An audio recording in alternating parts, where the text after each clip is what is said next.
Hello and welcome back to another episode of Supercoach Insider. My name is Ben. And I'm Chris. And thank you for joining us for our round 3 review, Chris, episode 25 of season 4. As you can see, we've made some upgrades. Yes, we have. I'm actually in the studio today, which is good. We've the lockdown has, partially ended, I suppose. We're pretty much allowed to do anything except go to a restaurant and eat food without having a mask before you enter or something stupid like that. So Yep, no standing room at the bar anymore, so you got to sit down and enjoy those beverages. But before we go any further, Chris, before you start rampaging and talking about Cam fucking Guthrie. literally just about to, oh, you better not. Do you mean the goat? Oh, shall we crack the goat first? All right, ready? We should. 3, 2, 1, and... Oh, Guthrie. Oh, that went everywhere. I hope people could see that in high definition. Anyway. That's what she said. Supercoach Insider, so SC Insider 100. You can find us on Spotify, SoundCloud, all the major audio platforms. So Stitch. Is Stitcher? What? Stitcher, Twitch, you name it. Oh, look, it's been a while. It has been a while, apparently. And on the YouTube, please do follow us on there. Supercoach Insider, search for us. We are getting around. We have now some lighting, studio lighting. We're getting all up in the YouTube atmosphere. And if we get to 1,000 subs, guys, because we're only at like 560 right now, so you should be subscribed. We can actually start making money from that, like $1 a week even, and it'll be totally worth it. Totally. That's 1 beer a month. Totally towards beers. Hit subscribe, so just do that. Do that. Just do it. Our other sponsors are Dr. Supercoach today, repping the merch. Now, before we go on, Chris, if you're interested, Chris is wearing the Dr. Supercoach t-shirt. He actually hit me up for approval beforehand. I did. Asked for my permission. Now, here's the thing. If I supported Collingwood, I would not want to wear a Collingwood t-shirt tonight either. It was actually because I hadn't done my washing and I was wearing my shirt on Thursday night. Sure. So I was like, I could wear a dirty shirt and be that guy, or I could wear a clean shirt and be this guy. Sure. What would you rather, you know? I don't know. I was going to hit up Harris Andrews and see if he could throw one to me, but he said he's all thrown out. But classic. Before we get into the round review, and we're going to be a little bit more direct, I think, tonight, picking up things that we've noticed. Chris, how did you fare for the week? Oh, I went pretty good. I actually had a fairly good score this week, and I think we obviously both did. This was the week that our uniques went really well and other people's uniques didn't fare so well. So we had a bit of a rankings boost. So what trade did you make, or trades? The trades that I made, I did trade Neil and I traded Caldwell, and I went Neil to Titch and I went Caldwell. That allowed me to have enough money to go Caldwell to Ridley.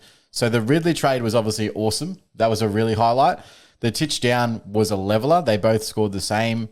That's not exactly what I was hoping. I'd hoped that O'Connor wouldn't tag Titch. He tagged him for the whole 4 quarters. Still got an 89, so, whatever.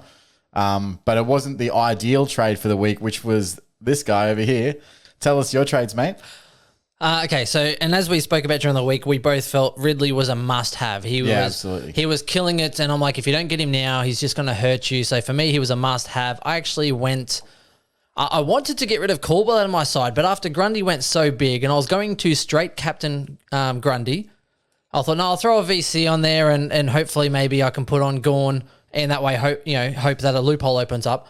So stupidly, I went Caldwell for Neil, which I was okay with. A keeper for a keeper. Worked out well in that regard. Caldwell for Neil. Oh, no. So Neil to Ridley. Yep. Then I wanted to go Caldwell to Tex Walker and bank that 50K. But after Grundy went so well, I thought, well, maybe I'll just keep Caldwell and loop him. And then I went and got rid of Braun and brought up to Tex. So it's kind of a similar move. And that's the only reason you could do that was because you had extra cash from the Dangerfield trade Correct. The week before, right? Yeah. So because I had the extra cash there.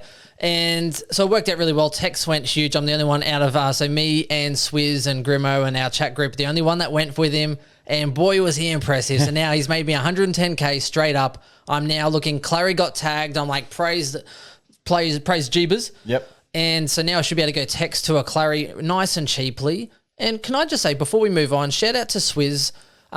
Look, it's a real touching moment here, guys. Swizz he's been so famous. His head's gotten so big. He actually started wanting down payments.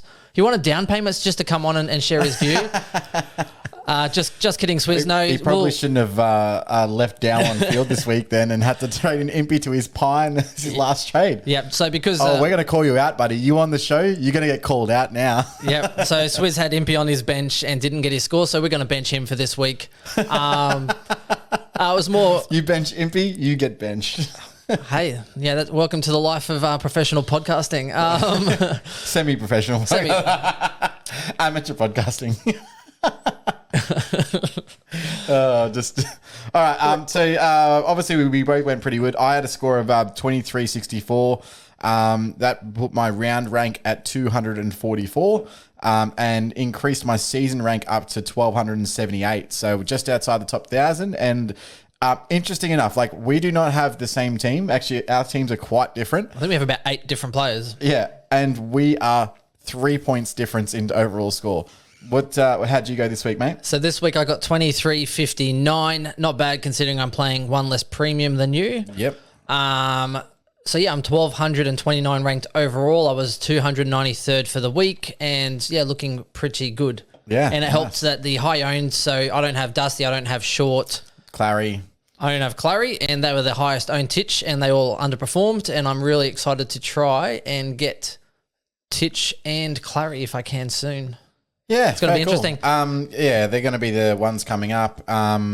Titch, I think next week is pretty good. I think who do Hawthorn play? I have to look. We'll have to look. But Clary is the one that is probably going to get tagged again next week because they play Geelong.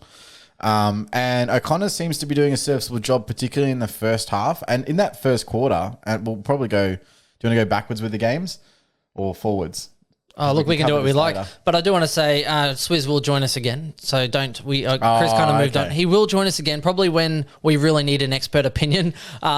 This week it's pretty standard. You should have all the changes already made, so there's not too much to do with your team because you kind of miss the boat otherwise. And there's a couple of exceptions, but generally this should be nice and easy. Fair enough. Well, before we get into it, Chris, now I spoke about it before. I'm going to put it up on the YouTube. On the line. Oh, so hang on, let's go with the Guthrie. Oh, yep. Why can't it see I don't even know what you're doing right now. Well, I'm trying to. It's got to refocus, bro. You got to give it time. Give it time. There we go. The Guthrie card, that's one for you. Oh, thanks, mate. The Guthrie card. So I'm giving it to Chris if it'll let me. Is this a down payment for the bet or? No, it's still focusing on our faces. I need to learn how to do YouTube These better. Are cool, man. That's for you. Thanks, man. Yeah. So I'm gonna put these up on my wall. They can replace my wedding photos. Oh shit! Oh wow! Well, he would look good at the altar. Okay, so starting off, we'll go with from start to back, Chris, because we can't miss the best game overall. Collingwood versus the Lions. Now, what a game that was. Grundy absolutely tore up as we kind of expected him to do. We did. A highly popular VC. I'm kind of upset Gawn actually went so big. I'm also upset that Highmore missed because so many people like yourself. Like me. Yep. You would have gone Gawn though anyway and done well, but there's panic stations for a lot of people. Ipso facto, yeah. Look, I mean, let's not really comment on the game. The game was a good game outside of the fact that... How can we not? The umps definitely have a Jones for the previous week. They were like, oh, well, Brisbane got the run last week. We're going to go the other way this week. I personally felt that we were aggrieved against... I don't know, they just sort of... Okay, so two things I noticed. For whatever reason, they just weren't holding the ball. Like most of the night, for both sides, there was some that weren't paid your way, some that weren't paid our way. But in that last quarter, they literally just put the whistle away and were like, no, you guys just fight it out amongst yourselves. And I was like, you still got to umpire the game. Like, if the free kick's there, you got to pay it. That was my opinion. I'm okay with it. I was messaging you and I was like, if I was a Collingwood supporter, I would actually be kind of upset. Well, it's just one of those. There's the tackle. Did he handball it? No. The Lockie Neal holding the ball in our forward 50, that one was a joke. There was a few. That was a serious joke. I was like, how is that not paid? Like, what's the reason you're not paying that? As I said the week before, that's the way the cookie crumbles. We lost one to an umpire. We win one to an umpire. So now Geelong technically owes you a win. That's true. They should because they suck this year for some reason. So I thought, Grundy obviously towed up as well. Interesting though, I think IQ, Quaynor is a good option, particularly in keeper leagues. Keep an eye out on your keepers. Yeah, I dropped him in the... Or in a draft league, I'd be looking at IQ for sure. I think he's gone really well a couple of weeks in a row now. He got dropped, I think, after the first week in our div, and I looked at him on the waiver this week, and I was like, now he'll be taken. Yeah, another low score from Taylor Adams as well. He seems to be pumping out those low scores. He's going to be very, very cheap in standard this year. Speaking of cheap, side bottom 51. Oh, yeah, huge. And that's his second game. His break even must be soaring. It's negative 207. He is dropping cash. Now, here's the thing. Is he worth it, though? Not right now. No. No. His role, is he playing more forward? What's his deal? He's 100% playing more forward. Full There forward? was times he was playing out of the square at sometimes.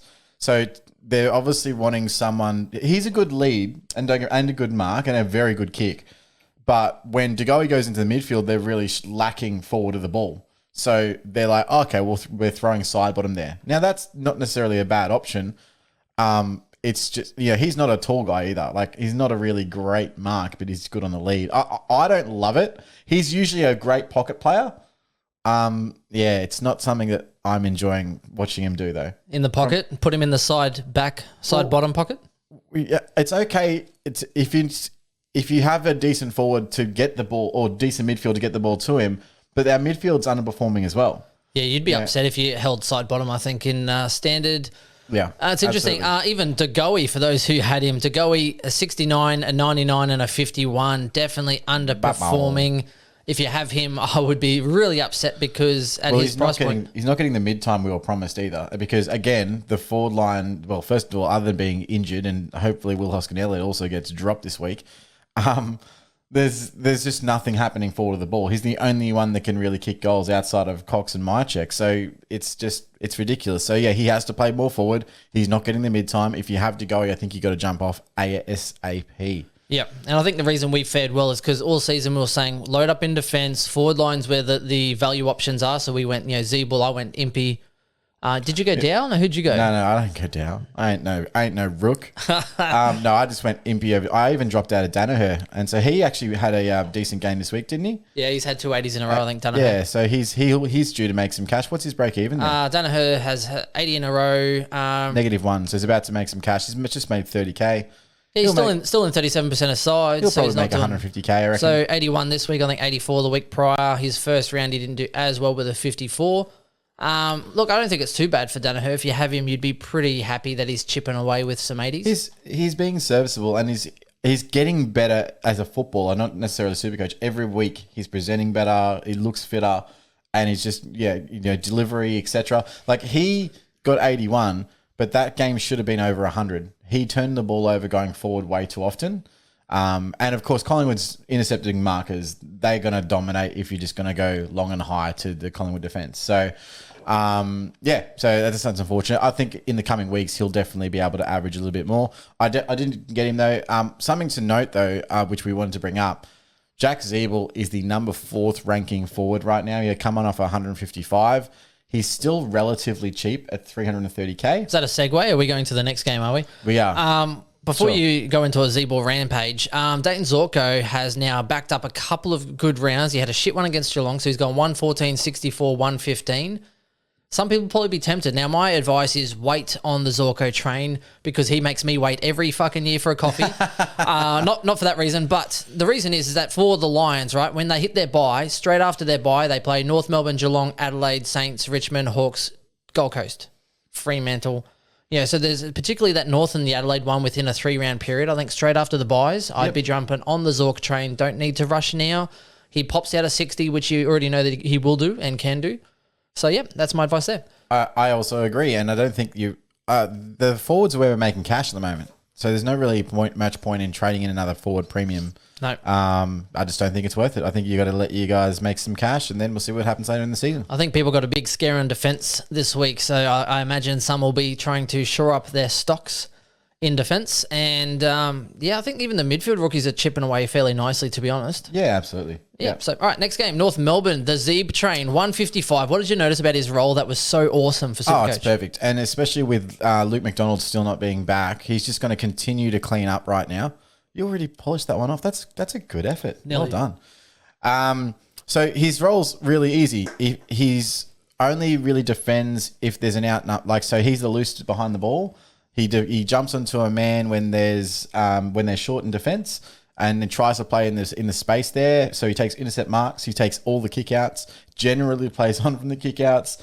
Handball receive and running to switch. He's also the only decent user in that entire defence right now by foot. The only one. Yeah, they keep turning it over. And it's funny that you say most of the time because I think he didn't play on from one of them. And then Chris sends a group chat The message. last two of the game. Strike one, Zeeble. And he's like, that's strike two, dickhead. Just getting He was these already messages. on 150, and I'm like, he actually got to 160, and then he went scaled back because he had a turnover like real late or a free kick or something. And I was just like, he had 2 kickouts at that time. I'm like, mate, you do it one more time. He's already at 150. Yeah. It's the perfect role for Supercoach because he's the only one that can use it, and they continually are turning it over. Like, I can see what they're trying to do, and anyone who watched that game, they're trying to pick through the defensive zone by foot. The problem is North do not have the skill set to be able to do that, especially behind the ball. So what they're saying to their team is, we don't care that you make mistakes. We want you to practice it in game because this is the development year. He's the only one by foot that is like, you can go, okay, he's hitting a target. And that's impressive for Zeeble because I didn't think that was in his game, but that's why they're just always looking for him. And he's just that cheap outlet possession. Well, I don't know what people expected to happen. They delisted like 15 people, didn't they? Like, but honestly, and if you keep some experience on the list, then you are generally going to get a better input. Now, it's interesting. So the thing that I'm actually looking for out of this game is Anderson injured. Yep. So Polak got injured straight away. He did. Effing Polak. Mate, couldn't happen to a better guy, I swear to God. Isn't he your favourite 3-club player? Yeah, About pretty to be much. 4-club player? Probably. He's always chasing that premiership. So for me, I think Stevenson actually didn't do too bad. It's a little bit of a roller coaster. If you had him, I think you could probably hold on him. If he gets on, kicks some goals and gets on the chains, then it's not too bad for him. Nah, he's the problem with Stevenson is he's a downhill skier. Yep. And he's playing for a team that's likely going to be bottom of the ladder. So there's no chance of him normalising scores. He might make a bit of cash, but he's not going to be a keeper. But it's the wing scenario as well, where he's more outside than inside. So he's going to have that fluctuation. I'll give you this. He's a better option than Phillips. Let's try. I don't even know how Phillips scored this week. That's how little I care for him. And again, just watching him turn the ball over, or like he gets the ball and doesn't know what to do and gets tackled and gets done holding the ball. It's just everything he touches to Look, how about we segue that one when we talk about Paddy Dow? Yeah, we will. So for me though, and I'm actually looking at Powell and I'm looking at Phillips possibly now as better options now that they've had a couple more losses in their midfield department. So I think their job security has actually gone up a little bit. Well, I think it was a hammy, and I can't remember what Anderson did, but I know Pollock I think did a hammy or something, and Anderson had a pretty bad injury too. Both were done, cooked. They're both a few weeks at least. Yep. I also thought that Phillips was very, very good on the ball. He's got big quads for a young lad. does. Holy crap. He can run, I can tell you that. But when he got the ball, he didn't turn it over. He didn't look out of place. He looked like a guy that they want to get the ball into his hands. So that looked good. So I want to, again, we get another week on him. We can adjust. But what we can do this week is we can probably say, okay, Powell is probably an on-field option because he probably will get a bit of a better role this week moving forward. So yeah, hopefully. I'm looking to play him on field this coming week. So we'll see how that goes. Yeah. One thing I just wanted to touch on is, as I said, he is the fourth now ranking forward. He's 340k and he still has a negative break even. I think it's negative 27 if I'm just going to go in here. Yeah, negative 27. Yep. So averaging 113. Yeah. Now the thing is, there's one question mark. How much does Luke McDonald coming back into the side impact his scoring moving forward? We don't know. That's something we just don't really know yet. But there's every chance he could be a top 10 forward. And at his price, it still might be worth jumping on if you've got, say, a failed mid-pricer like a Phillips, like a Caldwell, like a Young maybe that you need to now switch out. You've got a bit of extra cash and you don't have Zeeble. So I do think that if you don't have Zeeble, you need to have him to be at least competitive, especially with the top sides. Like, I don't know for a fact, but I would say that through the top 1,000, 80% of them, 85% would own Zach Zeeble? I think more, half, 49% owned in the whole competition, which is stupid. Yeah. So the top players would definitely, So I think he's just a must-have. Yeah. Yeah, although if you don't have him now, I think you should have moved Mountains to get them in a little bit earlier. But the problem is that they were, Warner and Impey and Zeeble, and if you're like Grimo who doesn't have multiple, then you're in trouble. So yeah, and that's what I mean. So there's still tough. people that don't necessarily. But he's gone up 83.5k for me. I think if you've missed him, then that's it. You're cooked. Move on. Find someone else. Well, That's my opinion. I don't like chasing. You can't move. You can't do a 2-trader to get him. I'm not suggesting you can do that, but if you can do it in one trade from someone who needs to be corrected, or you've got an injury or whatever it may be, I think it's worth looking into. So you're saying he's still value? Yeah, absolutely. If he's going to be a top 10 forward at 340k, it doesn't matter how much he's gone up in price. Speaking of value, let's go on the Dunkley train. It doesn't matter what your name is. Sorry. What is that? No? Did you never ever watch WWE as a kid, or WWF as it was? The Rock? No? Oh, The Rock, yeah. It doesn't matter what your name. Anyway, all right, cool. Cool. And that's the bottom line. Dunkley, 581k. He's gone up 21,000 this week. He is chipping away very nicely. What's that? 3 tons in a row. He's gone 113, 132, 132. Yep. Geez, he looks good. He looks pretty hungry. Not gonna lie. I think he's just out averaging Dusty Martin now, who's averaging what's Dunk's average now? He's averaging 125.7. Yep. So he's just jumped Dusty in terms of overall average. Dusty's now down to 121. So he's the 3rd highest averaging forward because Tex is absolutely smashing it. But look, he's playing. He started slow in that game, and I was a bit worried early because there was a report obviously last week from Bevo saying he wanted to up Treloar's mid-minutes. And I thought that was going to be a real negative on Dunks. And to Dunks' credit, he just comes out and smashes the hell out of it. Tackles like a machine. There was a period there where he just got on this chain and went handball to McRae, back from a handball from McRae, handball back, and then kicks into the forward 50. And just jumps his score like 20 points. And he had a tackle in the set before. So he can score quickly. He's going to be arguably, if not a top 3, then a top 1 or 2 forward. I think he's definitely worth noting. Caleb Daniel's an interesting one for me. I think he's just been a little off, missing a few targets that he would normally nail. He's been making some mistakes that are uncharacteristic. Yeah, I agree. And because of that, he started off, he's been usually consistent. In his first game, he went 107. This game, 96. He had a 66 against West Coast, though, which I love. He's already dropped, I think it's $22,500. His break even is nice and ripe as well. Where's his break even? Can you even see it on that thing? Yeah, I can see it.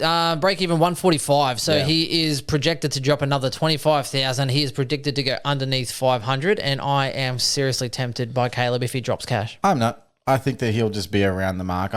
He's doing exactly what I thought he would do, which is average around about 100. Yeah, and be around 500k the entire season. But if he drops even more though, tempting. The thing is, most people I already have 6 premium defenders. Yeah. I'm sorry, Mr. Rank 12,000. 1,200. Oh, sorry. You're literally the same I thing. know. You're 3 points behind me. I know, but I want to insult you. No. I think it's a decent option. I wouldn't be sidewaysing any of my guys to him because he's not going to be that good. I'm waiting for Whitfield, and so I've got Laird currently in my midfield and playing Highmore on field. That'll probably change this week depending on what happens with the rookies, but we'll have to have a look at that. But yeah, so I don't see a market if you don't have Caleb Daniel where you would want to get him in, unless you started with 3 premium defenders, and I don't think many people did. So, it's great for people not owning him. He's just going to potter along and just not be damaging. He's not going to hurt you because he's not going to go 150 in any given week. Speaking of not damaging, Bontempelli has had 2 sub 100 scores out of 3.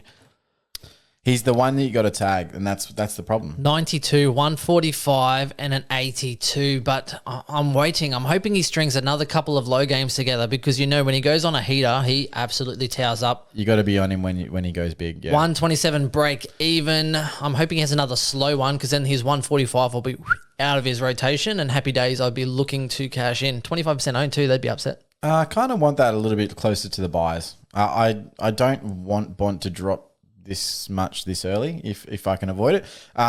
He's someone that I want around the buys area, so I don't really want him to kill it too early or to drop so much that I have to bring him in earlier or whatever. No, I agree. Pretty close after the buys. They play North, Gold Coast, Adelaide, Melbourne, Essendon, Hawthorn. So that's a real nice back end. Oh, that sounds good. That's a nice back end. They really play good. North Melbourne twice. Oh. Bruce, look out. Yeah, exactly right. Geez, he'll win the Coleman just from two games. Potentially. I think that's it from that game. Adelaide versus Gold Coast. Obviously, the big Tex Walker train dominated. He gets up the ground a lot too, and he's kicking goals, kicked 6 goals again. getting I'll say contested marks. He's getting up the ground, but they're actually going through him. So what was happening in the last couple of years is that he was not getting on the end of their ball transition, and whether that's because he wasn't fit enough or whatever it was, these closing speed of the defenders were getting their fist to it. He's now getting out in front. He's getting at 5 meters on these defenders, and he's taking them, clean grabs out in front. And then when the ball moves forward, they've only got one guy that they are kicking to, and I don't know why they have not started double teaming Tex. No, Gold Coast tried to triple team him, and he literally got a contested mark in 3 others. I was like, yeah, okay, whatever. And he's like, get the fuck out of my forward line. Yeah, pretty much. But it's quite clear the way that Adelaide are moving the ball. They're moving the ball to wherever Tex is. So one in front, one behind, and I have Travis Cloak. Literally, if he had this sort of ball movement, granted he wouldn't kick 6 because he'd kick 3 goals 7. He'd be killing it as well. So I do like that you moved on, Tex. And, it's probably my fault because I didn't watch round 1 and round 2 play and see him actually tear a game up and see how impactful he's going. But I watched this week and I was like, wow, this is scary. And now he's got North next week and Bruce just dropped 10 on them. Yep. So North Melbourne, I think Tex will be good. I actually think I can get him up and I can hold Tex, I think, to about round 7. And the reason is, they play Fremantle after North Melbourne. You saw what, was it Mackay? Yeah, Harry Mackay, yep. But they have no tall defenders at Fremantle at the moment, especially big guys that can handle key forwards. Yep. And he tore them up. He had 12 shots on goal. He did. And maybe 2 out in the full on top of that 12 shots of scoring shots. And then they play Hawthorn as well. So Hawthorn, I think Hawkins did quite well. Whoever the defender in Hawks was giving away quite a few free kicks. Keith gave away a couple of easy free kicks on him, yep. Yeah, so I think Tex can go all the way through to round... Keith? No. And even then, GWS round 7, Phil Davis is now injured. So what sort of big stocks do they have there? So he could actually get me through to around 6 or 7 until I have to upgrade him. Look, he could. Could. If he drops a stinker, then he's out my side and I'm ready to go. Yeah, I don't know. I think his floors could be raised quite substantially this year. Just because it looks like his contested marking is back. He wasn't catching anything. So as long as his contested marking's in, that's always going to score big points. And the best thing about Tex Walker, it's kind of like John O'Brien back in the day. If he's got it anywhere within 45 minutes on a set shot... Minutes or meters? For 45 meters, it's going through the sticks. He's a very, very good set shot. And what I will say about the way that the forward lines have opened up this season is there's very few key forwards taking marks out on the wing. And when they are... they're easy snapshots from 25 metres. They're not taking them, 45 metres out on the boundary line because that's the only space available. They're taking them either, 30-degree angle, 45-degree angle. Yeah, it's very, very simple set shots now. And that, I think, is impacting as well. But, yeah, he obviously has a guy that can kick straight on set shots. That's really... because he kicked 6-3, but 2 of them were snaps in general play of the behinds that he kicked. I think all 6 of them were set shots, were they not? Oh, yeah, 1 snap on the... wasn't a set shot, picked it up from the ground, left foot, I think, he's just through. A beautiful set shot. Oh, he is good. Yeah. Speaking of which, underrated, under the radar, Rory Sloane, 507K, he's gone up 35. He was kind of thought about, but he had such... Heath. Hardigan, yeah. He had such a bad year last year, couldn't stay on the track, but this year, they were speaking about him nicely. I picked him up in a couple of draft leagues. Mm-hmm. He is averaging 119. He went 141 this week. He has gone nearly 3 tons in a row. His first one, 119, 97, 141. Yep. I think he looks good, to be honest. That looks great. The problem is he's held together with chewing gum. So his only issue for standard... Chris, you are so wrong. They spoke to the manufacturer. They said they wanted some of that Power Ranger stance glue. That's what they wanted to hold his limbs together. Power stance. Show us your power stance. Yeah, they found that glue and they're using that. There's no way you can bring in Rory Sloane. Well, that stance... unless it's like that stance held up so well that's what they used to hold his body up. What's his game history like? Let's pull it up. It's horrible. Because no, he played I think it was 12-21, 12-21, 12-21, and that's why I said he was going to do 21 this year because last year was 12 games. Yeah, I don't think horrible. you can bring Rory Sloane in. It's far too early in the season to be making calls of like that. Chris, you also said don't go Tex Walker because he'll just drop you a 30. Yeah, well, that's true. I mean, he's had, what did he have? 13 scores sub 52 or something in the last 2 years. Chris says he's going to drop a 30, and then he watches the game going, geez, Tex Walker looks good. I literally changed my bands 3 times. And I was the only one that got on. I was also the last title of your sex tape. Chris, you know you're always welcome. Yes, thank you very much. Interesting. Okay, so interesting one for me. Rory led 95, just chipping away. No, he had like 10 tackles. That he just butchered the ball, unfortunately. Like that's a 120 game, what he had there.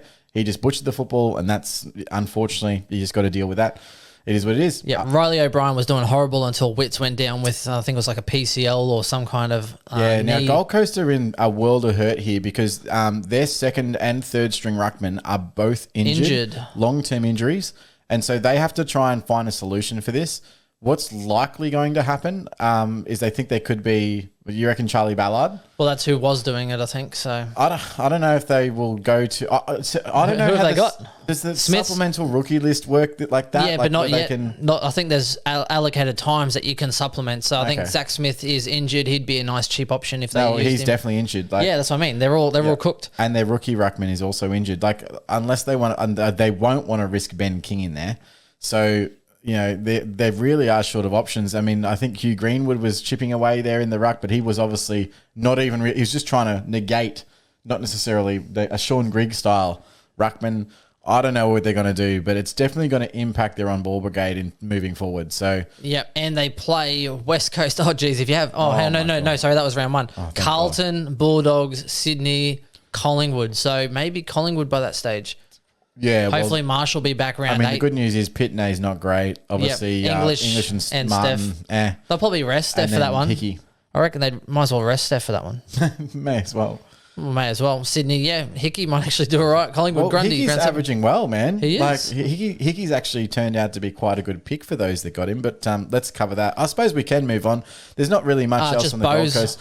By the way, Noah Anderson is way, way better than I gave him credit for. And I had him in draft, and he did so bad round 1 that I got rid of him in 2 leagues, Chris. But not even just though his I knew scoring, just like his actual good football ability, he's brilliant. Yeah. Well, because I remember I spoke. I think when I saw the preseason before, he even played a game. I was watching him, mainly watching Rao, and he was kicking. He kicked it on an angle, under pressure, underneath some guy's arm, and laid out someone 35 meters away on the fly. Yeah, he's a good hit. He's also ability to absorb a tackle and get a handball out for the second year player essentially. Yep. He's getting a lot more midfield time, obviously, with Rao going down, and so I really will enjoy watching his progression. Is he like Walsh like a little bit more? He seems like a bit more of a workhorse. Yeah, definitely. Not Rao's the big bulky type, and he's no one's Walsh, but yeah, I agree. No, he's like a wish. Yeah, Walsh. A wish version of Walsh. A Walsh wish.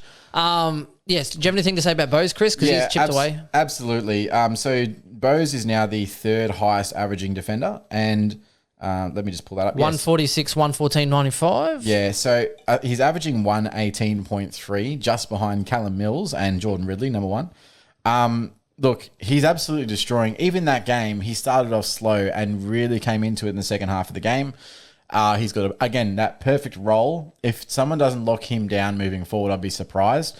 The attention that, like your Jaden Shorts, etc., that are getting right now, that's what I think will happen to Jack Bose eventually. But right now, he's got a free run at it. No one's paying him any attention, and he's just cleaning up behind the ball, taking kickouts, being that distributor off half-back, and it's suiting him perfectly. Again, still cheap, right? Like he's gone up 40K now. Yeah, 491K now. He's the guy we said last week that if you had, say, a Duggan or one of those guys that you needed to side swap out, that's the guy I would have got. But a lot of people didn't jump on, whatever it may be. Well, 4% owned, so he's definitely not too shabby on that front. Nice little unique there. Yeah, and hopefully you listened to Chris and didn't get on Lukosius like I said, because Lukosius went 59 as a little smoky there. So he's still good, plays good. He's okay. Lukosius is the classic example of a good footballer, but not necessarily good for Supercoach. Meanwhile, just the role's not there. Before we move on, Berry from Adelaide, I'm happy he got some tackles and kicked some goals because he was doing horrible for a lot of that game. Yeah, role change for Berry this week. He played a lot more forward pocket and less. He did kick a goal late in the game, which obviously helped his score. And he started to tackle a lot more when it was on the line a bit. Rowe actually did well, was on 40 at halftime and finished on 40. Killed me. I had to play him on field. Well, and he had the ball. Someone, I think Tex Walker handballed it ahead of himself, and then Rowe gets like the handball receive or something from someone and then kicks it out in the full. I'm like, oh my God. Yeah, it killed me. He did get some disposals, did some nice things in the second half, but then he had some turnovers and things that just did not work in his favour. Keep loopholing him though if you can. Right. He's due for another good score. So my other forward options, because they suck. Yeah. Because I wanted Ridley in, unfortunately it meant that I had to trade my last DPP player out of my midfield into the forward line, which was Campbell. I played Campbell on field as well, so I got double whammied, obviously. And then, so on my bench, I had Scott and Fullerton, both who outscored Rowe, but I thought Rowe was a better choice out of those three. Scott played really good, so I'm actually looking to keep Scott because I think that he played well enough to keep his spot in the side. Yeah, same here. And McNeil, by the way, I think they both played really well, which I was surprised they were even named, let alone now work their way into a now fourth game. So, Yep. But again, if you're playing North Melbourne, you're not going to get dropped. So that's probably true. Unless you play for North Melbourne. Okay, so Richmond and Sydney. Now, this was probably the game of the round, I think, as far as surprises. Saints and Essendon was definitely a surprise also. My tipping is wrecked. Do not bet on any sports at the start of the season. You honestly have no idea. Well, there's months of data that you have no idea. You come in and things can get flipped, and it's pleasant. Sydney are definitely the surprise packet so far this year because, I mean, it's all built on their pressure game and how they're actually applying pressure and their kids that are applying the pressure. So what interests me now is you look at some of these players, right? So Callum Mills playing in that midfield, if they win more games, which it looks like they will now, his average now could definitely increase based on bigger percentage of the pie in more winning games. Yeah, so what we thought he might average at the start of the season compared to what he is now could potentially 5 be points? So if I'm saying 105 at the start of the season, which is where I was saying 105 to 110. It now could be 110 to 115. Actually, I think I was saying 105 to 115, depending on how it goes. But yeah, look, he's averaging 118 at the moment. He had that really big game was it week 1? He went 150. Yep. And then he had a lot 93, 109. He's still he looks good.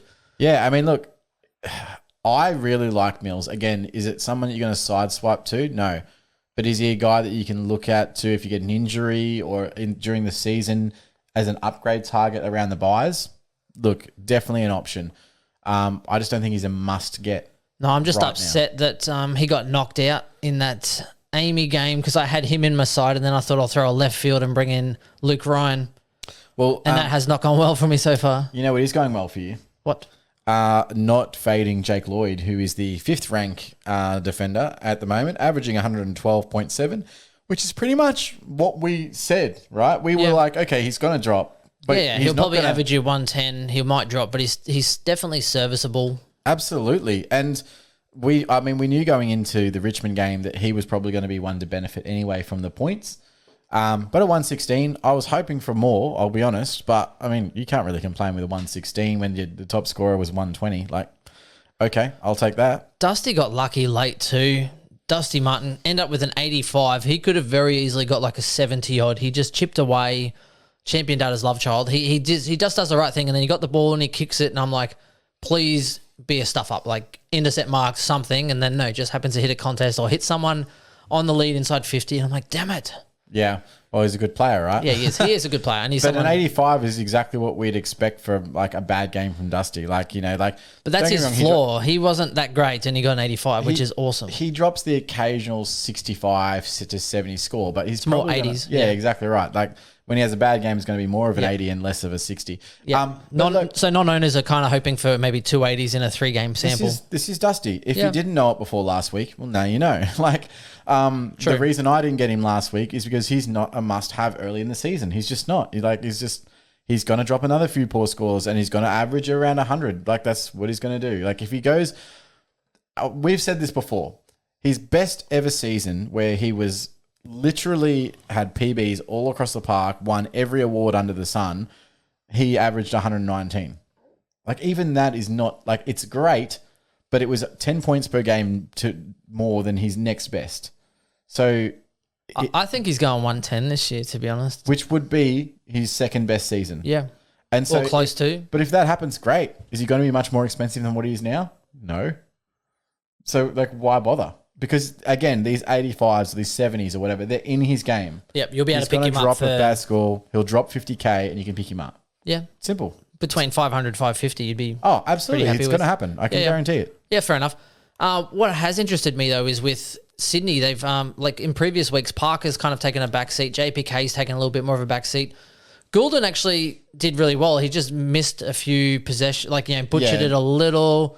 But Richmond's pressure is usually pretty big, and it was quite an intense game, so I'm not too surprised there.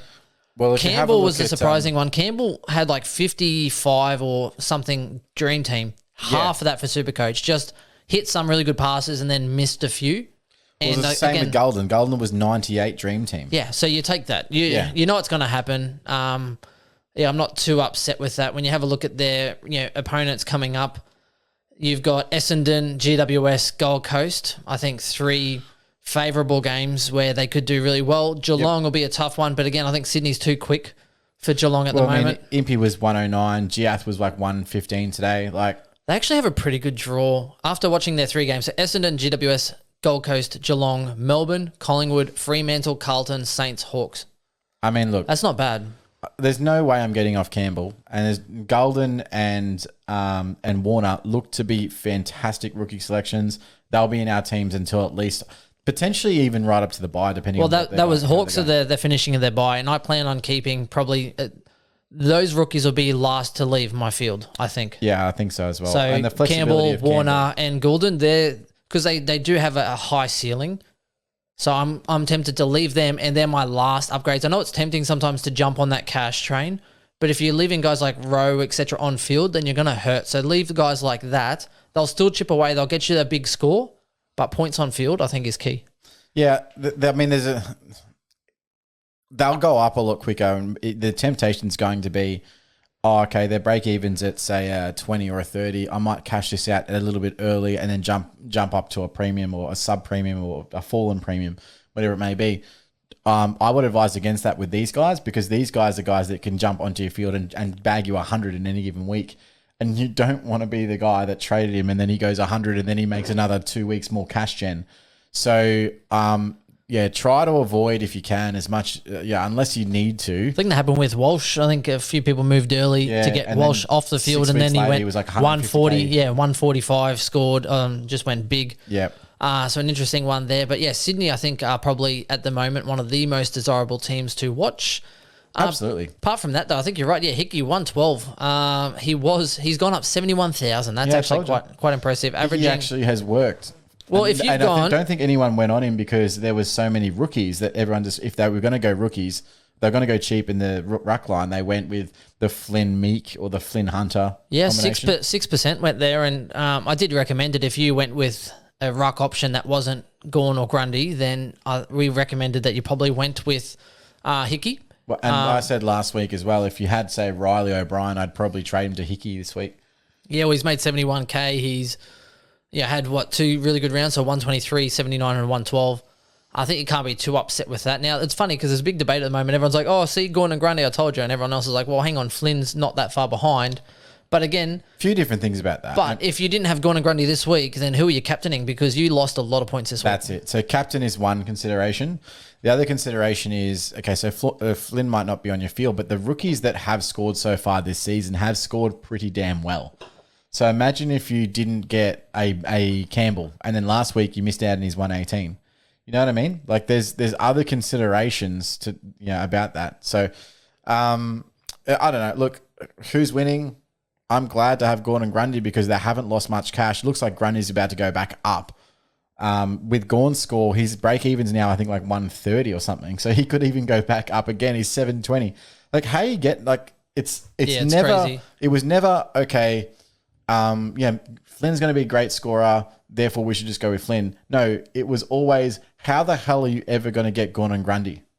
Yeah, it's true. Because they're still going to be that much better. How many players are you trading just to get in one player? Yeah, and every week that goes past, you look at Gawn and Grundy and go, I hope they don't score. I hope they don't score. I hope they don't score. The one thing that I've learnt about this year and the way that we played it this year and that I've really enjoyed is that we started with all the big guns, and if there was a problem, we're able to trade out of them because they're more expensive, right? So we had Neil, it was a problem, we trade out, we get the best available next situation. If you don't start and we both that way, went Ridley, who we both felt was a must-have at that point. Yep. by not going that way, you're always playing catch up. You're always hoping that they go down, or you're hoping this. You don't even have to worry. Like I literally haven't worried about Supercoach for the first time in so long because I'm not banking against players that are going to go huge and ridiculously ruin my season. Yep. So yeah, that drop you some knowledge. Well done. Chris learns slightly later than usual. Okay, so moving on. Essendon and Saints. Basically, the Ridley show absolutely towed up. I think he even sat out a bit of the end of the game. Just kicked back. The last 8 minutes of the last quarter. Jeez. They're like, no, you've done enough, mate. Yeah. Like, it's okay. We don't need to defend anymore. we're up by those so much. So many points. If you guys just want to kick like 10 goals right now, we won't even care. Just go and do it. Yeah, we're just going to bench half our team. I thought Stringer was quite serviceable coming back. I think kicked 4 goals in the first half.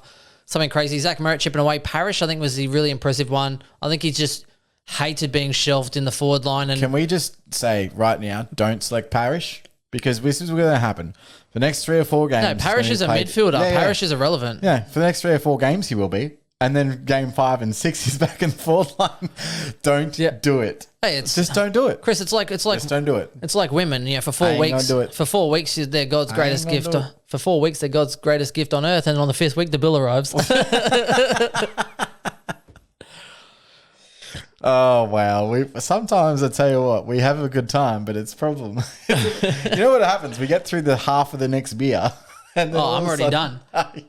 So we realize that Ben's limit is once he gets to 2, it's all over.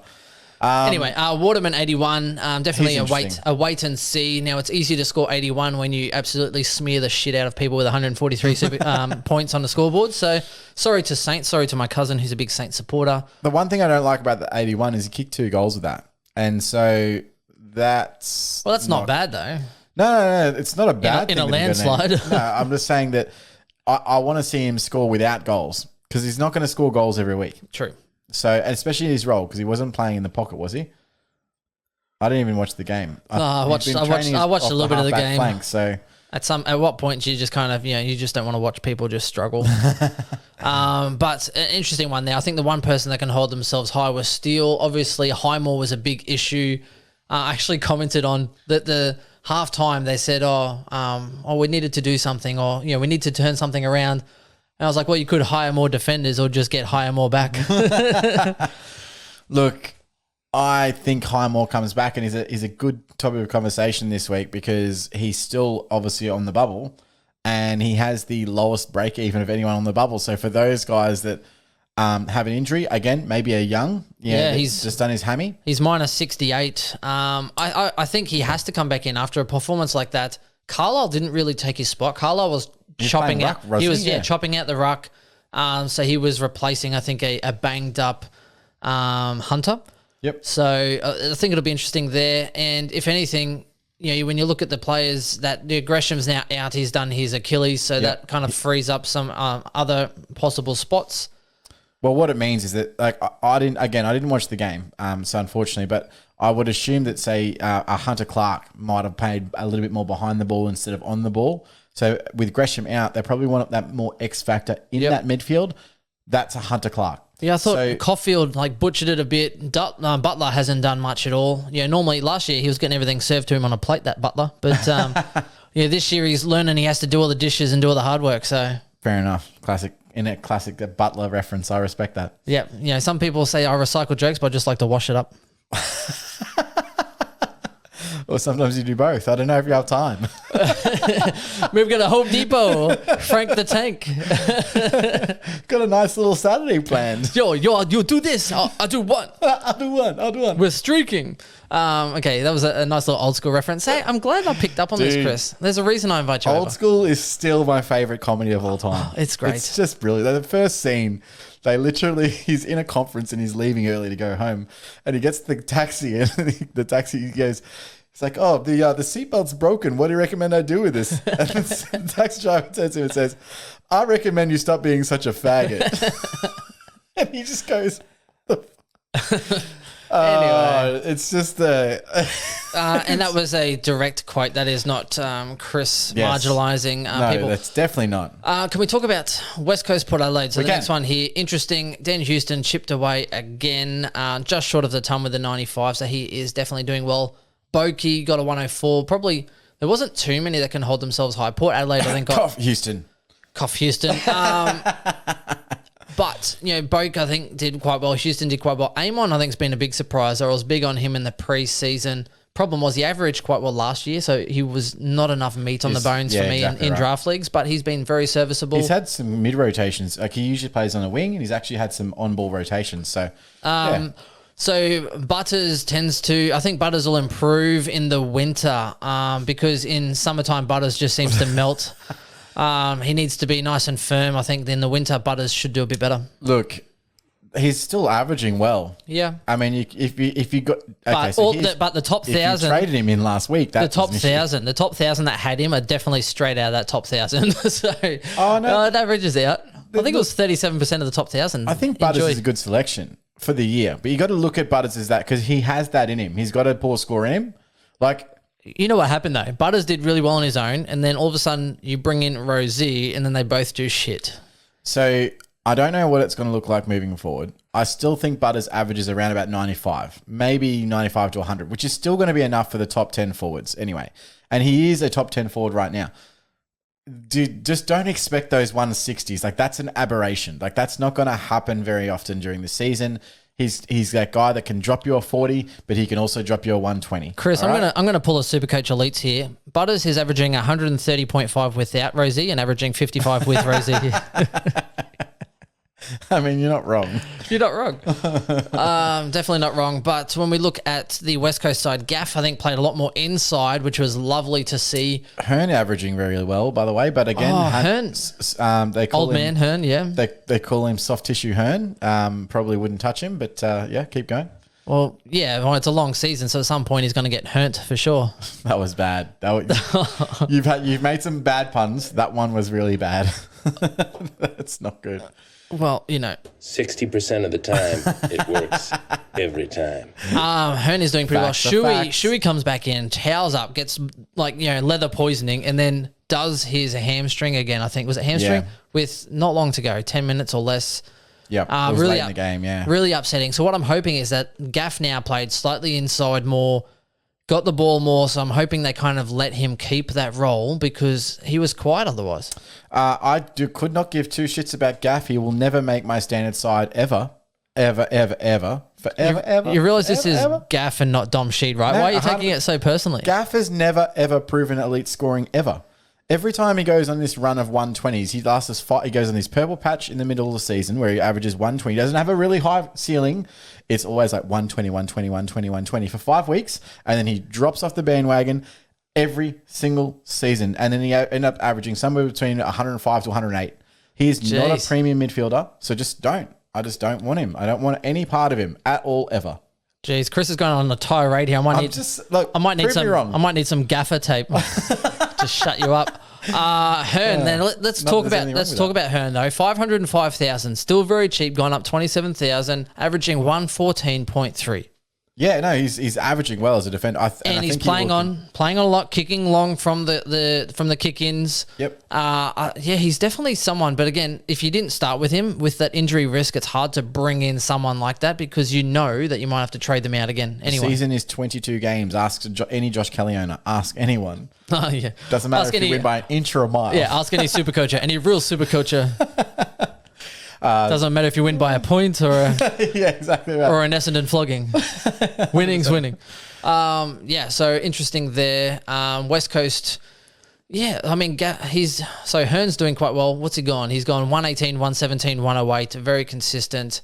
I think that rolls his. It helps what happens when Witherden he'll isn't score well. playing. I think great for draft teams. You just can't bring him in standard. You just can't do it. He's going to miss 3 to 4 games. I hope Witherden doesn't play all year. Gaff. Why do I keep saying Gaff? Hearn retires. And then Witherden takes all that kick-ins. That will happen. Next year, Witherden will be a very good selection once Hearn retires, which I think will be this year. I think this is Hearn's last year. Yeah, I think so. But I'm hoping Hearn doesn't get injured because then Witherden will play and then peak his price, which will be really upsetting. You might want to bring him in this year. Carlton, very, very surprising. We did say it was the Walsh versus Brayshaw show, and Walsh tailed up that show. It only ended up being the Walsh show.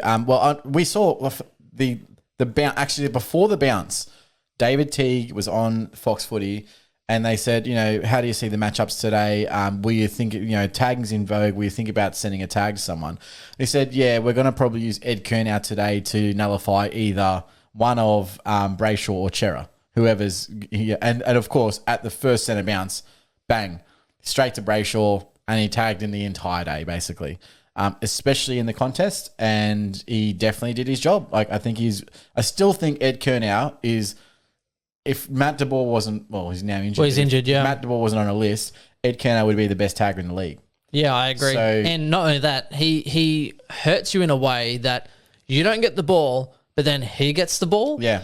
And it's like the biggest mock that you could ever do to a player where it's like, hey, I'm going to stop your influence. You're not going to get the pill. If you pick it up. Ball from 50 meters on an angle. That was good. Off balance, straight through the big sticks. But it's like, if you pick up the ball, I'm going to tackle you. You won't get a disposal.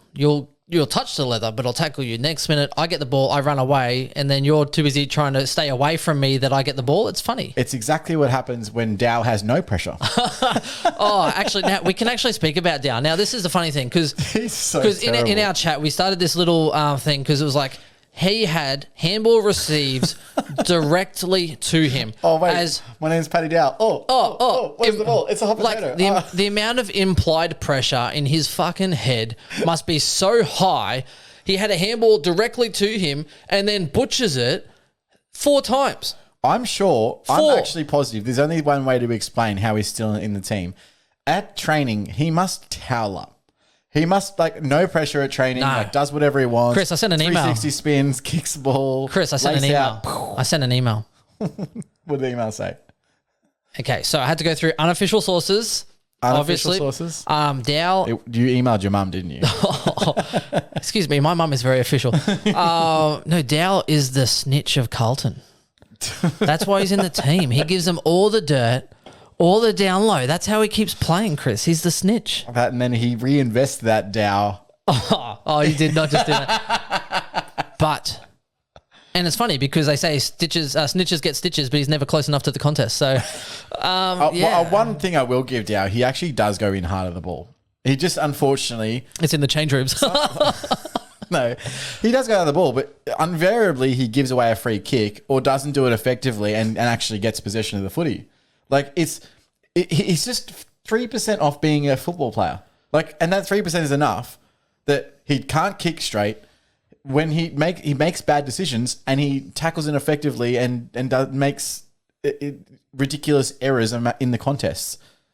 He's just not AFL ready. That's what I mean. I'm sure he's going to be the greatest VFL player of all time, but he steps onto an AFL level field with the higher pressure, and for whatever reason, he cannot perform. And I don't know what that is. It's probably more mental than it is physical, but that's why I haven't seen all preseason. I was like, I haven't seen it yet, so stop talking about it. I haven't seen it. Excuse me, you saw it for one game.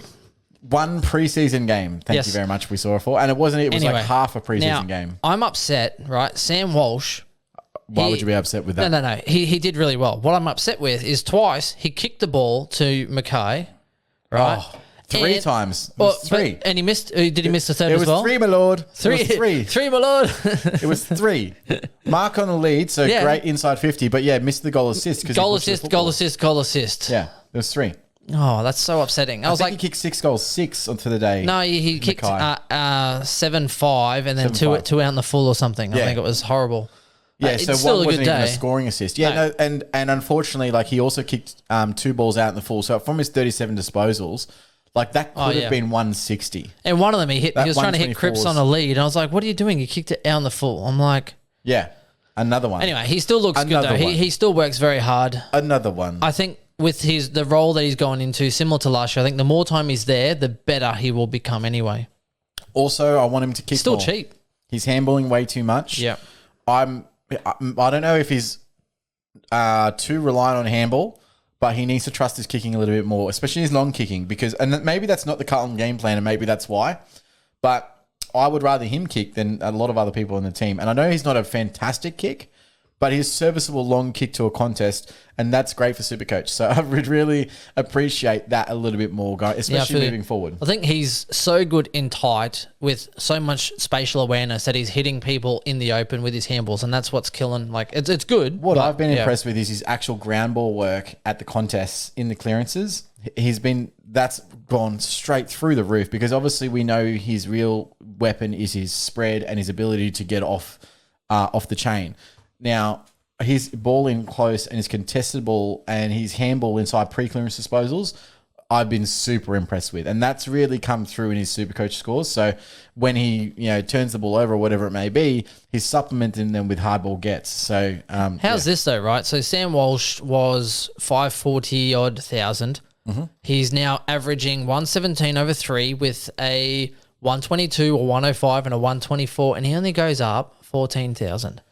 Yeah, well, so that's still a great price from him. Yeah, yeah, but that's for 557,000. It's easy enough for people to still bring him in, which is you could do a lot worse, to be honest. Well, yeah, if you get an injury, he's someone you can definitely look at. I wouldn't be going out of my way to make trades to get him in. No, not now. Yeah. Round 3, you're kind of done for a bit. And Cripps looked great, but his efficiency is still well down on what Cripps is. Like Cripps needs to have a handball efficiency of 95%. Because he's kicking so bad and erratic that that's what counterbalances it.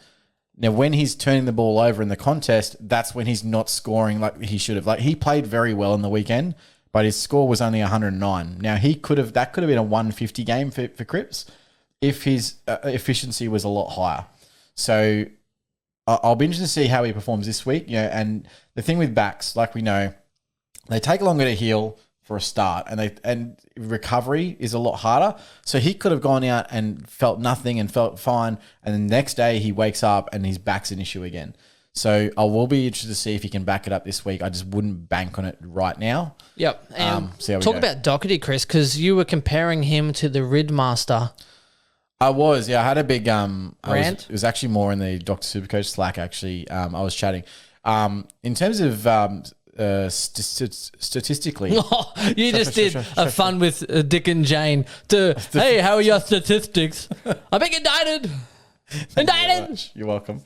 Statistics. How are your statistics, Chris? So statistically, Doherty. There's not much difference between Doherty and Ridley. The biggest difference is that Doherty is not confirmed to take every single kick out like Ridley is. So he doesn't get those free points. What I did notice is though, last week, he was playing a different role than he did the first 2 weeks. So the first 2 weeks he played on Dusty as almost a lockdown when Dusty was forward. And last week he played definitely more defensively. This week he actually was playing as that intercepting defender, the one behind the ball in between the contest and was that really easy, cheap sideways possession. And so the 109 I thought was actually conservative for him because a lot of his kicks and handballs were sideways and not forwards. And that's an issue for Supercoach scoring. So if he can correct that to more forward possessions, that could have been a 120, 130 game easily for him. Now, the one thing I like about him from a guy who owns Doherty is he's averaging basically the exact same as Tom Stewart, but was 50K cheaper. So I like that. Yay for me. Yay for me. That's it. That's all I got. That's him. In a nutshell. No. you cannot. Look, Chris, it's been a while. No, this is me in a nutshell. Help! I'm in a nutshell. How did I get into this nutshell? Fair enough. Now they had some. There was some injuries obviously in that game. So who was injured for Dockers? They had quite a few. So Young did. I thought they said hammy? He got confirmed hamstring. Yeah, today. confirmed hammy. So whether that's a light hamstring, it's a 1 to 2, or if it's a 3 to 4, like a conventional hamstring, that's who knows. The one thing I hate about soft tissue injuries for a guy like Young is his weapon is his boot. So is it his kicking leg? Yeah, that'd be the difference. That would suck. Apparently, Luke Ryan had a sore calf, but still managed to get up and play, which is good. I think they rested him the end of the game, just precautionary. The game was done. May as well. They were getting absolutely smushed. Yeah, yep, for sure. Not sure about the rest though. Dow was the worst performing statistics. I think Lockie Schultz also was injured. There's a couple from Carlton. Yeah. From Freo. Yeah. Yep. Oh, Schultz. Yep. Yeah. So I think he was injured also. Luke Parks was serviceable. I actually really enjoyed his game. I think he retains his spot. He got a 51 on debut. He's a 102K defender. He's sort of that third intercept tool, but played the Williamson's role. So played very locked down, but also did get up the ground here and there. He's got a long raking boot on him. He can kick the leather off the footy. So that was good to watch. I think Dow gets dropped this week. Possible. If Setterfield is fit, I think Dow's out. Done. Because Eddie Betts, even though he only scored the one goal, his pressure around the ball was elite. And it did a lot of those like 1% of things that it managed to keep the ball forward or just did that little bit extra lunge to tip a ball. Things like that just they're intangible. You can't put a price on them. So I think Eddie Betts played fantastic. Gibbons is still playing well. I think Setters comes back. I think Dow's gone. I think so. He might have to trade him. Yeah, I think you're fair. Moving on, GWS, they were actually doing really well, really competitive the first half, and then when you have a look at it, De Boer got injured. Clayton Oliver then started to actually get off the leash. He was on 9 Supercoach at halftime, which was hilarious. Ended up, scoring a 58-point second half, basically. Yeah, well, Matt De Boer got injured. Yes. So that released the tag. What they did then was they tried to switch Callum Ward directly onto Oliver. So they still tried to curb his influence. It's just not the same. Tim Taranto, I watched the entire game and watched him honestly destroy. Like, he was definitely the best player on the day. He has the role, and with now Canelio is also down. They've confirmed that that's a syndesmosis. Yeah, but I think the time frame, I think it was more On the lighter side? Well, I don't know. I haven't heard, I think it's going to be minimum 6 weeks. because they were talking about even possibly out for the season at some point. Yeah, well, no, they thought it was Achilles at one point. Ah, right. So, yeah. But he's had syndesmosis before, though. Yeah, on that. so yeah. And so that could be another issue. And yeah, so So what do you see for the changes then? Because I think Green probably comes in first rotation. Then you have Hopper, Taranto, Kelly are probably their only main go-tos now. Yeah. well, they're playing Kelly forward because Kelly forward because they don't have someone that can equally play in that position. Like, Kelly kicked 2 or 3 goals? 2 goals. And don't get me wrong, like, he's obviously getting mid rotations, but he's not as a primary midfielder right now. He's playing it as a half forward flanker. Surely that has to change though. Like when you have Finlayson, you have. Well, they want Whitfield in that role, don't they? Like, what happens with Whitfield when he comes back? Hopefully Whitfield soon. Right? Hopefully Josh Kelly pulls his finger out because he's 6% owned and he's stinking carpet on my bench getting outscored by Taranto. Yeah, look, I think if you have either, I think you have to hold at this point because I think Whitfield coming back will make a world of difference for a lot of people. But Taranto, I think, is cheap enough. You're going to have highs and lows. The problem is the guys that they have that could potentially come in, like Nick Shipley, who was the sub this week. He's a midfielder. Does he play on a half forward line? Maybe. Unlikely. So I think that if they're going to play someone like a Shipley, they're probably going to play him as an on-baller. He's probably going to be that bench guy that has, 60, 65% time on ground and then, and he's rotating through all the mids.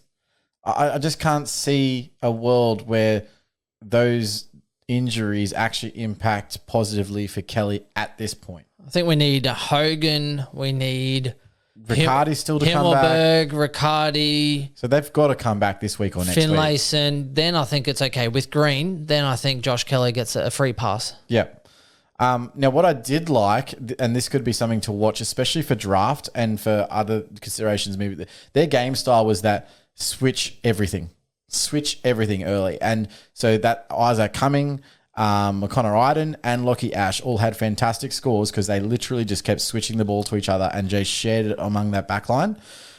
So I really like the idea of potentially jumping on one of these guys early in a draft league because they're going to be scoring well consistently moving forward. Because that first half of football, that's what I think GWS want to be producing on a weekly basis. We should have really gone early on Cumming. Usually I always do. Well, normally our views are quite premature, but with Cumming we weren't. I don't know why. Well, I did mention him, Chris. Now, remember, we had the whole Cumming versus Ash jokes, and I said Cumming is probably the one, and you said, no, Ash is the one. Well, Ash actually played better. Cumming just gets 3 points because he's taking kickouts. Supercoach, who's better? Yeah, exactly right. Yeah, thank you. Ash is a way better player. Ash played so good on the weekend. They are good, and I think Cumming has done very well. He scored 99 this week. Last week he got 100, and the first week 81, so he is averaging a nice crisp 93.3. He was cheap too. He was like, what was he, like 280? Yeah. Like not cheap, but for a young cheap. Imagine having Young and then seeing him get injured on bugger all, and then seeing someone go coming. What we've found out is the best mid-price option was Giath. So, yeah, I nearly went him too. Yeah, I thought about it. And look, do we think that role continues and the scoring continues? We don't know, but right now he was 260. He's scoring the most and making the most cash. So yeah. How do you go? I actually thought about bringing him in instead of Clark or with Clark when we were trying to disperse our Clark's defense. scoring sort of look. You know what I don't like about Clark? His haircut. Outside of that, go to a proper barber, you idiot. No, I just don't like that they throw him around to a different position every single week. Yeah. Like they literally. Some of them it's like back pocket, back flank, and he's getting the pill. Next minute he's like, next minute forward flank, trying to get on the wing and hoping they switch the ball. So he's just standing out in a paddock. Like I get that he's good at everything, but why the hell can't you settle him in a single role and just say, okay, this is your role? Because that must be frustrating for him. Have you met Chris Scott? Yeah. It's frustrating. So 1 week he's taking kickouts, the next week he's playing out of a pocket, the next week he's on a wing, the next week he's on the ball. Like, good luck. Yeah, I mean he played well this week and he got the sealer, and he didn't even get much scaling for that. That was frustrating. Well, it looked like he was going to get 50 odd and got 71, so I'm pretty happy to be honest. But mind you, if he keeps scoring 70, he doesn't even make that much cash. So no, exactly right. You need a high ceiling like Giath. He does have a high ceiling, but again, it's the role. It's like changes anyway. Yes, we're not at that game. Now, let's go across, and I think that's enough for GWS. They're irrelevant. Maxi Gorn, I think, did really well. Again, just enough said on that one. Viney and stuff chipping away. Obviously, Clary got tagged 67. Again, he had, a 58-point second half. I was hoping he was going to score a 30, something so drastic that he was going to tank hard. Well, he was on 6 at quarter time, but I mean, Titch today was on 1 at quarter time. Yeah. But I think it's the more you go into a break, quarter time, half time, mentally, you can then refresh going, right, this is what's happening. As a team, you can say, right, this is what's happening. These are the things we're going to try and shift, whereas it's hard to shift when it's happening. You see it all unfold in front of your eyes and you're like, what the hell's going on? One thing that I've actually thought of, I don't know why the AFL haven't implemented, is take out quarter time breaks, have 2 halves of football, and then have timeouts. And that would, you can stop, restructure, make it 2-minute timeouts, give them, 4 each or whatever, and then only have 2 halves of football. Wouldn't that be a lot better visually? I don't know about that. It would decrease the amount of time in the overall for the instead of 2.5 hours. I think it'd be But you're saying 2 halves, and then you're talking about 4 timeouts each at 2 minutes. That's what's that? 8, so 16 minutes. Mm-hmm.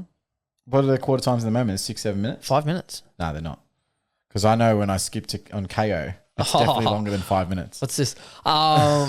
Okay, so interesting there. Clayton Oliver now has a break even of, if I can find it, 169. So, he's got a little 69. It's a meal for two with someone standing on the sideline. So, just waiting to pick a K. It'll be a K69. Anyway. And what's he got coming up? Because unfortunately, that's the problem moving forward, right? So he's not too bad though. Geelong this week, that's the problem. Yeah. So Geelong have now tagged 2 weeks in a row. Hawks probably pay not much attention to. There's no way Clary doesn't get tagged this week. There's absolutely no chance of him not getting tagged. I went into this game thinking to myself that I don't think Tish will get tagged. And then first centre bounce. Tag. So he could get tagged again, which I'm hoping for, drop his price. Then they have Hawthorn, Richmond. So I'm hoping his price will keep dropping around then to get on round 7. North, Sydney, Carlton, Adelaide. Bang, bang, bang. You got to jump on. Yeah, well, I think that'll probably be his lowest point of the season. So let's say, for example, he drops to, say, 550K. Plan for that. You want to be on at the end of round 6, you want to have money ready to go. Well, you will. If you don't have him. That'll probably be your first real round of upgrades. You'll have money. Yep. So I don't think it's going to be an issue. So it's probably what you can get ready for it. You can go Clark down and someone up, because Clark will probably be 350 ish, and a good rookie is probably going to be about 300. You'll definitely be able to make it. So as long as you got a little bit of cash. A little bit of cash. I'm planning for it. I plan on going Tex and Clark to 2 primos. Bang bang. Hey, I got Tex Walker. Oh yeah. For the next 3 weeks, I have an extra premio than you. So just I know that. Pipe down, Chachi. You got lucky this week. I know it balances out, but I'm hoping that cash gen will then allow me to get a premium above everyone, and then I'll have a premium above you for a little while. Potentially. It's all hypothetical. And okay, cool. Yes, just checking if there's no more Melbourne people. Now, Petrarca, where is the Petrap train? Used it really poorly. And that's the only reason. He had a really good game. He only scored 83 for the game, but he just used the ball really bad. I Break don't like even him of 170. Yeah, I don't like him as a selection this year at all. No, we don't said think he'd be. good. What did we say? 105 to 110, didn't we? What did we say? 110? Yeah, I said 105. Yeah. I don't think he's going to be the guy that can do it over longer quarters. And he's averaging 91 at the moment. He has had 3 scores underneath 100, 98, 92, 83. And they're winning too. So it's not like they're going to 3 change in a row. anything around, Yeah, that's harsh. Brayshaw looked really good actually in this game. So who knows? Who knows what's going to happen moving forward? But I do not like Petrarca at all as a selection. I think personally, if you have him, that's a correction trade. Yep. Last one, Jordan, 49, not too bad. He actually got some scaling taken off, 8 points taken off him. So I'm not sure what that was. He was on 57 when the game ended. And then out of nowhere, he just dropped 8 points. Yep. I heard they're not Michael fans. That's why he lost some points. Makes sense. LeBron James. Yep. Pretty much. And the game today, the one that we've just recorded after, the Guthrie. Yeah. Sorry. What do you have? 40 disposals. Yeah, he did. 40 disposals. Look, I think it was 43. 10 clearances. I stopped counting after 40. And he didn't even use the ball that well.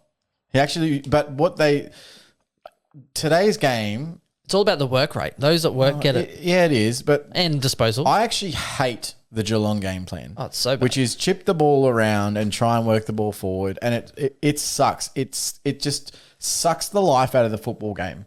You know what I thought funny? Sportsbet had this big ad saying, look at the season stats on how much everyone's scoring more than usual. Get on them above the line for the score. And I'm looking at them going, it's Geelong and Hawthorn. They're going to have a low-scoring game. And I was like, you should get below that instead of they were hyping it up, obviously, to get money.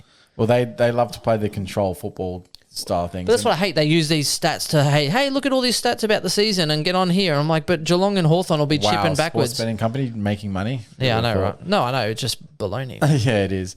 So things I wouldn't take much notice of. So Mitch Duncan scored 117, but he was actually playing off the halfback flank. Yep, and some kickouts. Yeah, exactly right. So that score hurt Stewart too. Yeah, it did. No, I don't think it did at all. No, Stewart hurt Stewart. Yeah, Stewart. Oh, he butchered Stewart's use was really bad today. Yeah, which is unlike him. But when he kicked inside 50, he didn't hit target. When he was even just chipping around the back 50, he wouldn't hit the target. He just made some really silly, un-Stewart-like decisions.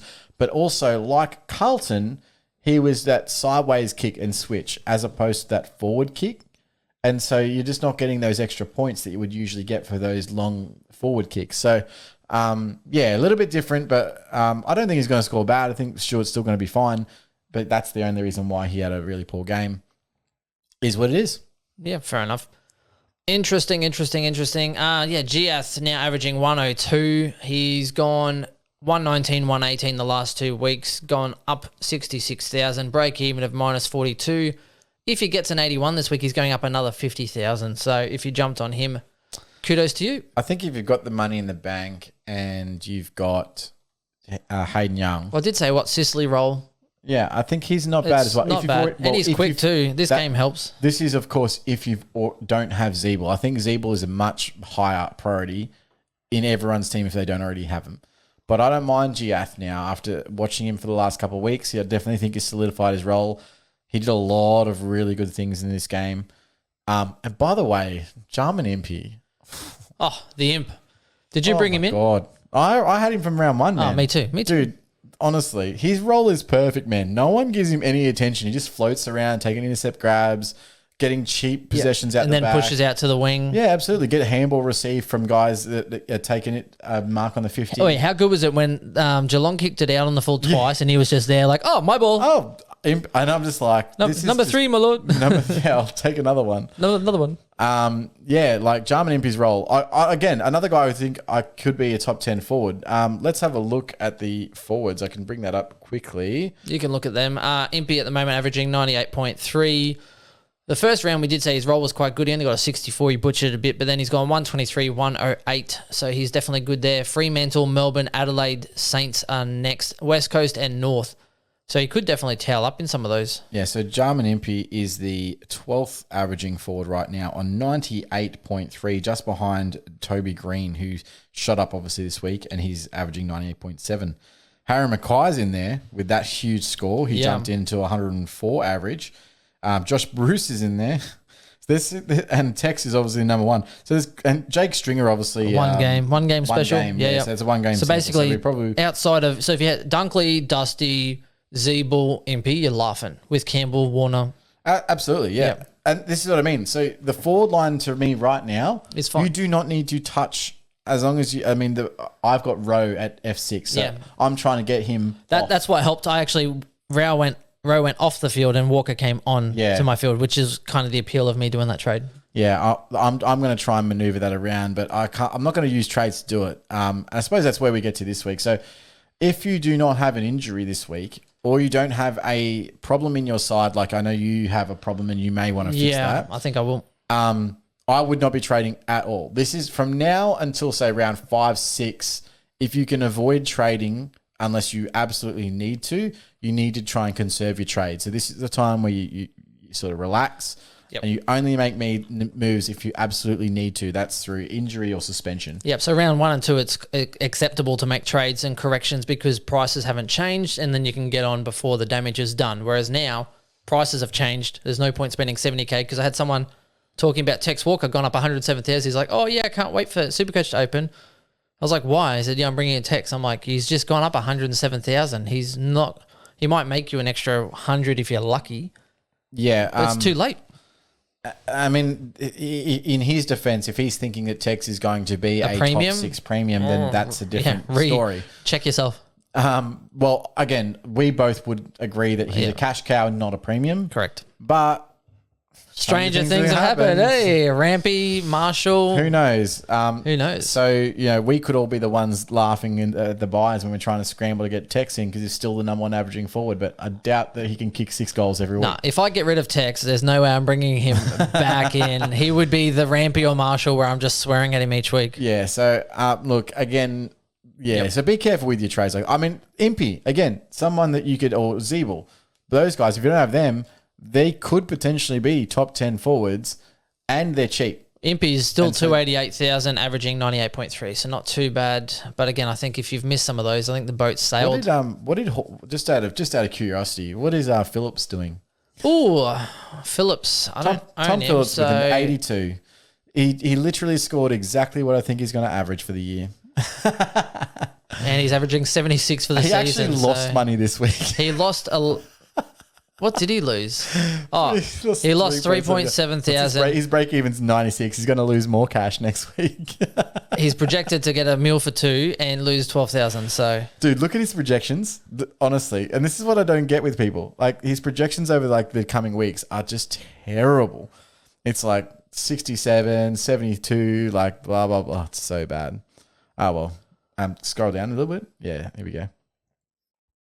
Projected price, projected score 69, 70, 79, 83, 66, 67, 74, 73, 69, 71. Actually, his highest projected score is in round 22 against the Bulldogs with an 84. So even Supercoach know he turns the ball over. Oh, interesting. I think that wraps up. Apart from the bad Hawthorn rookies, Brockman and Kazitsky, Kozzy. It's hard though. You play a good side. It's a low-scoring game. They need the high-scoring games to flourish. Brockman looked panicky, turned it over a little bit, dropped marks. He just did not look himself or worthy. If Kozzy gets dropped next week, I'm going to consider trading him to Chapman. I'd be waiting on how many weeks Young is out. Chapman got, a 41 in his first week or something like that. He's negative 41 break even. He's 149,000. The problem is his price. And he went pretty well this week though. He got like an 80 odd. So Kozzy went up to 141k. So if you've got 8k, it is an upgrade, but you're going to be guaranteed to make cash next week. And Chapman could have a role that is firming up as a little bit more Supercoach friendly in the coming weeks. The one thing I will say about Chapman is word out of Fremantle is they highly rate him. And that's the spectators as well. People have said, I think fairly credible people are saying once he gets into the side, he will not leave. He is an absolute jet. So that's what's kind of tempting me at the moment. I've got an issue of Caldwell. So I'm like, well, I could go Caldwell down to Chapman, bank that cash, and then put Sharp into my midfield. Yep. And that way I have a little bit of durability there. But if Cozzy's dropped, I don't like Muppet sitting on the bench, but it's such a wasted trade. Yeah, look, I don't It depends. know If he makes you a lot of cash, you're a genius. It's the Sarong trade. Sarong was expensive, and I did that trade, and it worked out well. So I personally don't think Cozzy played bad enough to get dropped. Now, I don't know what their list profile is like, but I think with Tim O'Brien waiting on the wings, I think there is a chance that he does get dropped because Mitch Lewis definitely outperformed him this week. He did, and Gunston's not that far away. So Yes. once Gunston comes back in, Cozzy's gone. 100% Cozzy's gone. Yeah, and I don't like his chances of getting back into the side. What we need is for him to get another week, kick a bag of 5 and just peak his price out, get another week, make his cash, and then bugger off for eternity. So, I don't know. It's something to consider, but I don't necessarily want to do a trade, but I think that might be one that you might have to if it happens, just for cash gen. But also, if Highmore doesn't get selected, Sharp's gone. Like I'd then have 3 non-playing rookies in my defense. Like something's got to give. I can obviously move Clark back into there or Laird or whatever. Like that's not going to be an issue, but I still would like a defender rookie, someone on the pine that can give me some respite. So it may be something I need to make to actually balance my side. So we'll see. Well, the good thing is that we will know teams for the Saints game Friday night before Port Adelaide and Richmond play, which will be a cracker. The only one is Sydney and Essendon, but most of those rookies are kind of set in stone anyway. Yeah, absolutely. So I think there's not too much to sort of know from that. Port and Richmond are quite set as well. Not too many rookies there. Bergman, etc. maybe, but again, you're going to know nice and early for that. The good one is, though, so Friday night, 6:25, I think it is, you'll know Bulldogs, Lions, Saints, Eagles, Suns, Carlton, Collingwood, GWS. I think that's a lovely, lovely list to know rookies for. Yep. And so looking at that, I think it's fairly clear that you do a VC of Grundy there with Flynn. But I might be more tempted to go VC McRae in the day game and into Grundy in the evening game, I think. I like Gawn versus Stanley, but Stanley has proven in the past that he can actually negate Gawn. I'm not necessarily sure that I want to be betting a captain on that next week. So yeah, that's fair. We'll I mean, see if you want to risk it for the biscuit, VC Tex Walker into Gawn is also another little sneaky way to go about that's it. not a sneaky way to go about it at all. That's a little sneaky. Yeah, so I'm probably going to go with a VC on McRae and then into Grundy. But we'll see how we go. Yeah, I don't mind that. McRae's jumping on? What are we doing with Swizz? No, Swizz will be a relevant week outside of this week. We're not talking about Swizz. It's an hour and a half, Chris. It's long enough. We're doing VCs and Cs now. I thought, of course he's coming back. Yeah, no, that's cool. Not today. Okay, so I kind of agree. McRae, I think, is a nice option always does well against Brisbane because... Dunkley, I suppose you can probably... Yeah, but I always watch McRae against Brisbane and he pains my ass. He gets like 160s. Actually, if we click on McRae... It'll actually show us his recent performances against the Lions, and it's just stupidly good. So against Brisbane, 183, 135, 155 are his last 3 against Brisbane. Yeah, okay, VC McRae, let's go. Again, and I watch that all the time. Not only that, when he plays Gold Coast the week after, 169, 139, 189. Oof. GWS 133, 105, 120. But the next 2 teams, he likes to go. Well, no, De Boer. De Boer won't be back by that round. Oh, happy days. Happy there. So that would be, I think McRae VC, and probably you're right. I think Grundy's probably the smarter option. Yeah, I think I agree, Chris, unfortunately. No, that's a good thing. Unless I Tex Walker Gawn, I'd be keen just to rub one up, yeah. Tex goes 160. You would do it just to piss me off. Yeah, I like that. I respect that. I like that. I think that wraps us up. Ribbing. So what we might do is, for those on the YouTube, I might do a little draft preview. So I think Tuesday morning, most drafts, or Wednesday morning, 4 a.m. is when the drafts open. Yep. I might do a little video, flick through my teams and what's available, and then make comments. So that way, give you some insight as to who should be picking up off the waivers. That way I might just share that link out onto the socials instead of doing a write-up. I think it's just easier if I talk my thoughts as I do them. Are you going to be putting that on the line? On the line. And we'll probably do a little team analysis stuff on the line also. So excellent. All right, that wraps us up. A little bit longer than I wanted, but again, a little bit of a team by team. So thank you very much. Thanks, guys. Until next time. Bye. Cheers.